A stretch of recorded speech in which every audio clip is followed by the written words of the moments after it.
में मोहन जेल की भिखारिया हो खुले मारिया। जन्म में मोहन जेल की भिखारिया हो खुले गायली की मारिया।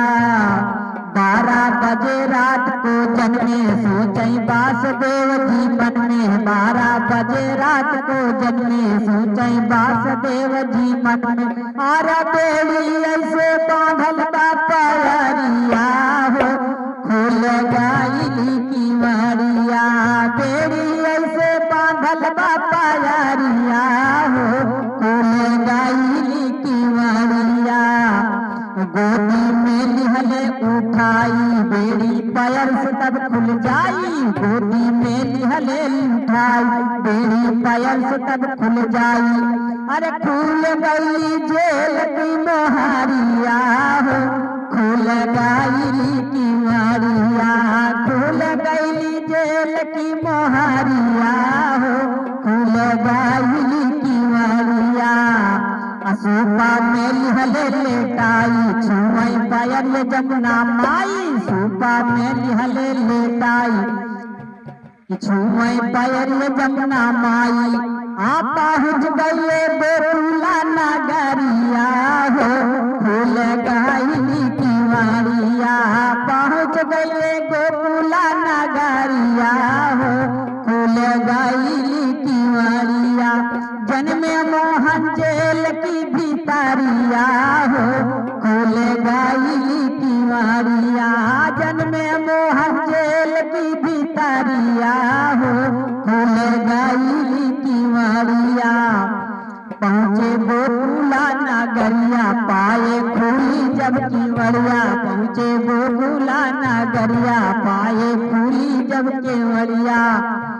हलाए बादल में वहाँ से छोकरिया हो खुल गायली की मारिया।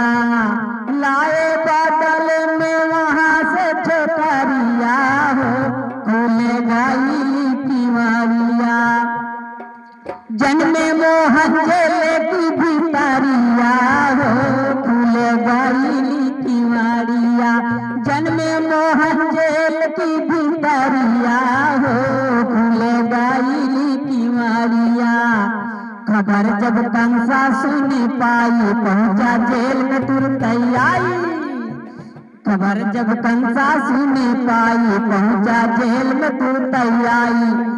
अर पटकई भाई के बाली की टंगरिया हो खुल गायली की मारिया।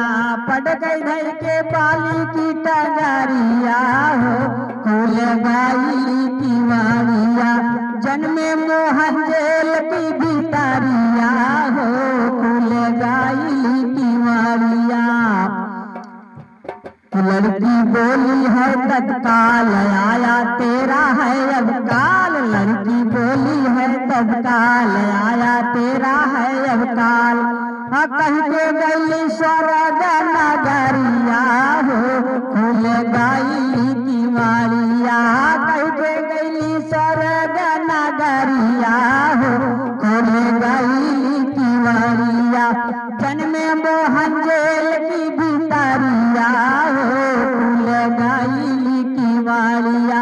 गायली की मारिया हो गायली की मारिया। गायली की मारिया हो खुली गायली की मारिया। जन्मे मोहन जेल की भिखारिया हो खुल गायली